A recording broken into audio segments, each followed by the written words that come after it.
उसकी जरूरत नहीं। मैं ये सब कुछ तुम्हारे लिए नहीं कर रहे। जानता हूँ, फिर भी थैंक यू। जाने का दिल क्यों नहीं कर रहा था?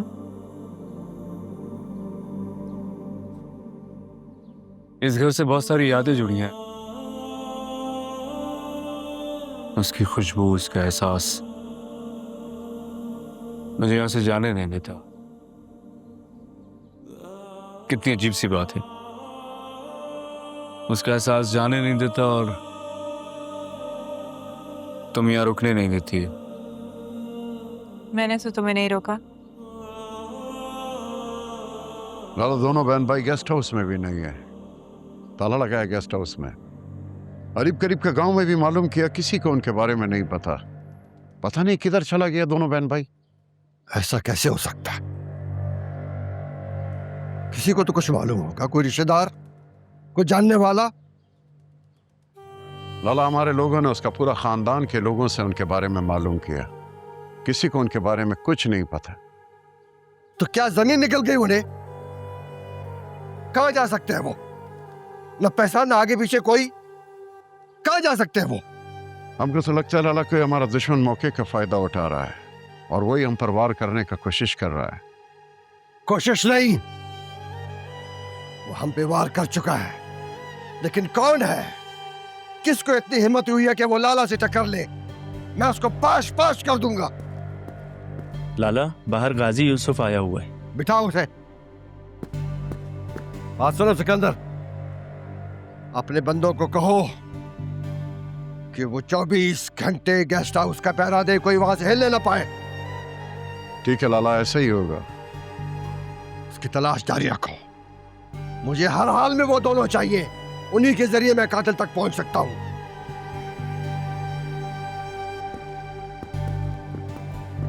पता नहीं बातें मुझे तुमसे करनी चाहिए या नहीं, लेकिन मैं चाहता हूं कि अपनी जिंदगी के बारे में तुम्हें कुछ बताऊं। बाजार सबको लगता है कि शायद मेरी जिंदगी बड़ी कंप्लीट रही है। अल्लाह का दिया सब कुछ है मेरे पास, सारी ख्वाहिशात पूरी हुई हैं सारी जिंदगी। लेकिन बाकी लोगों की तरह मेरी जिंदगी में भी कुछ कमियां थी।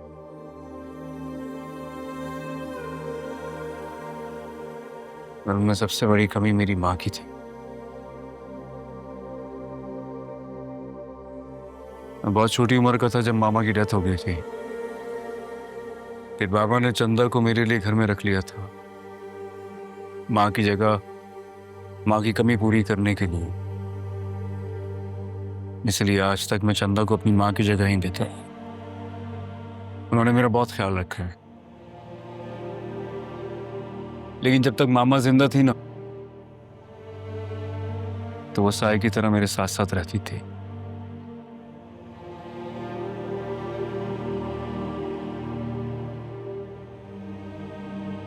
फिर मेरी जिंदगी में आलिफ आई।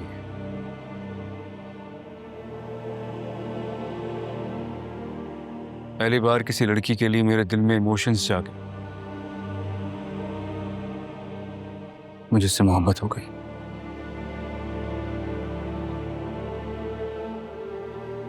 फिर मैंने उससे अपना भी लिया, शादी कर ली उससे। लेकिन कहते हैं ना, ये अच्छा वक्त ज्यादा देर तक आपके साथ रहता नहीं है। मेरे साथ भी नहीं रहा। मुझे अंदाजा भी नहीं था कि वो मेरी मौत के खौफ से गुजर रही है। जानती हूं, मैं उसे यहां दरवाजे तक लाया था छोड़ने के लिए। जब मुझे पता चला कि मेरी लाइफ हाई रिस्क पे है, पर मैं उसे छोड़ ही नहीं सका। मैंने पहली बार गिड़गिड़ा के अपने रब से अपनी जिंदगी के लिए दुआ की।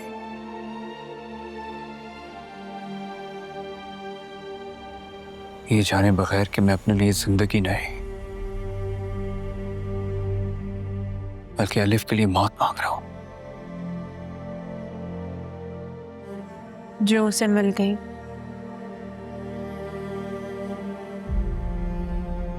मैं तुम्हारी बातों को डिनाई नहीं करूंगा। लेकिन एक बात की गवाही सब देंगे,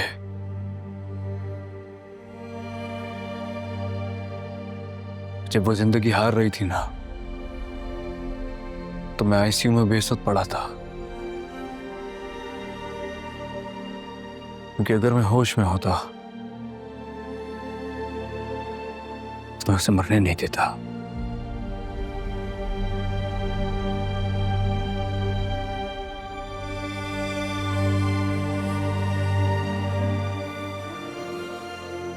मैं चलता हूं, अपना ख्याल रखना और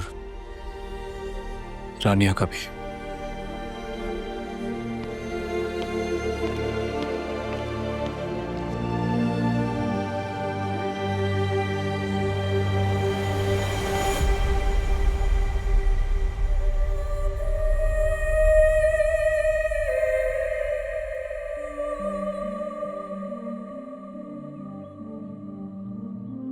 तुम्हारे बेटे का सुनकर बहुत अफसोस हुआ।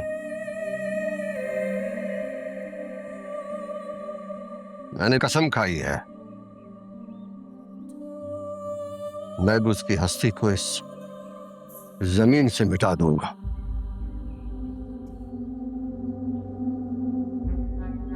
कुछ पता लगा कौन था?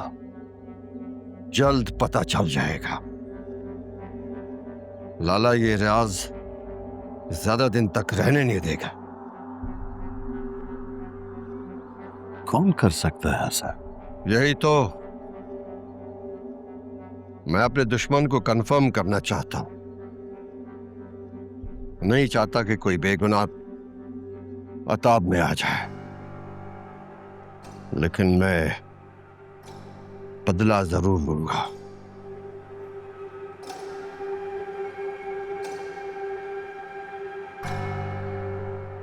अगर मैं कोई मदद कर सकूं तो?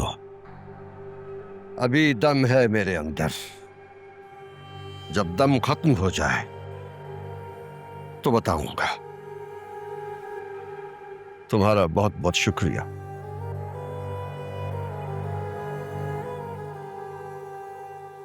तुम्हारे ये मेहरबान अल्फाज याद रखूंगा।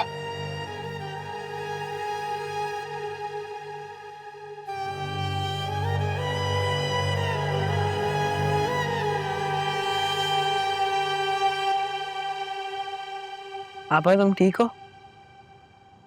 तुम मेरे लिए परेशान मत हुआ करो। कैसी बातें करती हो आपा? कैसे परेशान ना हो? सियान भाई मुझे इधर रहने नहीं देते, कहते हैं यहाँ खतरा है, तो मैं और आपा को अलग रहना चाहिए। वो तुम्हें कहाँ लेके गया था? वो उनकी कोई जानने वाली आंटी है, उनको चंदा चंदा बुलाता है। वो बहुत अच्छी है, मेरा ख्याल भी रखती है, लेकिन मुझे तुमसे दूर रहना अच्छा नहीं लगता ना। मुझे पता है। तुम बात करो ना इलाहाबाद, जितने मैं यहाँ रुक जाऊँ। वजीर वो हमारी मदद कर रहे हैं, हमें वैसे ही करना चाहिए जैसे वो हमें बोलते हैं। हम वापस कब जाएंगे? शायद कभी नहीं।